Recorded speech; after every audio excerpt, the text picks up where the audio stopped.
जयदेव दरबार की सा। तो आज हम बात करने वाले हैं भगवान देवनारायण के बारे में। और देखिए, आज का दिन ना बहुत ही खास है। क्यों?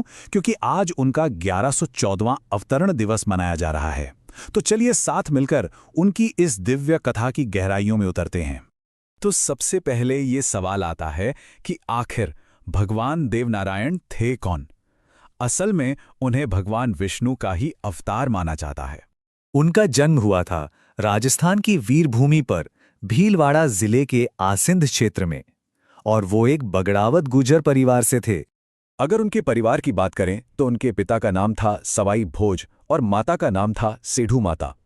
और उनका विवाह धार के राजा जयसिंह परमार की बेटी पीपल दे से हुआ था। चलिए अब थोड़ा आगे बढ़ते हैं और ये देखते हैं कि उनकी पूजा और उनके जो प्रतीक हैं वो इतने अलग, इतने अनूठे क्यों हैं। पता है, उन्हें औषधि का देवता भी कहा जाता है। और यहाँ एक बहुत ही दिलचस्प बात है, उनका नीम के पेड़ से खास जुड़ाव था। और शायद यही वजह है कि उनके मंदिरों में प्रसाद के तौर पर भी नीम के पत्ते ही चढ़ाए जाते हैं। और ये जो प्रथा है ना, ये वाकई बहुत अनोखी है। देखिए, जहाँ ज्यादातर मंदिरों में हम मूर्तियों की पूजा करते हैं, वहीं भगवान देव नारायण के मंदिरों में आपको मूर्तियां नहीं मिलेंगी, वहाँ ईंटों की पूजा होती है। सोचिए, ये सादगी और भक्ति का कितना अलग रूप है ना? हर साल उनकी जयंती पर यानी भाद्रपद शुक्ल सप्तमी को एक बहुत बड़ा मेला लगता है। और इस मेले में दूर दूर से श्रद्धालु आते हैं दर्शन करने और अपनी श्रद्धा अर्पित करने। तो चलिए अब उनकी सांस्कृतिक विरासत पर एक नजर डालते हैं। एक ऐसी विरासत जो आज भी जिंदा है और लोगों को प्रेरणा देती है। उनकी विरासत का सबसे जरूरी हिस्सा है फड़। आपको बताऊं, भगवान देव नारायण जी की फड़ को राजस्थान की सबसे लंबी पारंपरिक स्क्रोल पेंटिंग माना जाता है। इसमें उनके पूरे जीवन, उनके कामों और चमत्कारों को दिखाया जाता है।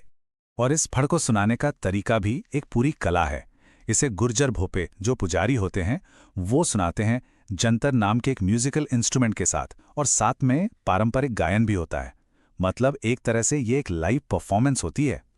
आप उनकी विरासत का महत्व इसी बात से समझ सकते हैं कि हमारी भारत सरकार ने न सिर्फ देवनारायण जी की फड़ पर, बल्कि खुद भगवान देवनारायण पर भी डाक टिकट जारी किया है। ये वाकई में एक बहुत बड़ा राष्ट्रीय सम्मान है। तो अब बात करते हैं उन खास जगहों की, उन प्रमुख मंदिरों की, जहां आज भी भक्त बड़ी संख्या में दर्शन के लिए जाते हैं। तो ये हैं वो 4 प्रमुख मंदिर। आसींद, जो भीलवाड़ा में है, देसधाम जोधपुरिया टोंक में, देवमाली अजमेर में और देवडुंगरी चित्तौड़ में। और हाँ, एक और इंटरेस्टिंग बात, ये जो देवडुंगरी मंदिर है ना, इसे खुद महाराणा सांगा ने बनवाया था। और आखिर में बात करते हैं उनके जीवन के सबसे बड़े मकसद की, और वो था धर्म की स्थापना। अगर हम लोक गाथाओं की माने तो उनका पूरा जीवन ही अत्याचार और अन्याय के खिलाफ एक संघर्ष था। उन्होंने धर्म को फिर से स्थापित करने के लिए कई लड़ाइयां लड़ी, बिल्कुल एक सच्चे दिव्य योद्धा की तरह। और जानते हैं, उनकी कहानी का अंत भी उतना ही दिव्य है। ऐसा माना जाता है कि उनकी मृत्यु नहीं हुई थी, बल्कि वो सशरीर यानी अपने इसी शरीर के साथ सीधा वैकुंठ चले गए थे। तो आज भगवान देवनारायण के इस 1114वें अवतरण दिवस पर क्यों ना हम सब उनके दिखाए हुए धर्म, सत्य और न्याय के रास्ते को याद करें और शायद उस पर चलने का एक छोटा सा संकल्प भी लें। जय भगवान देवनारायण।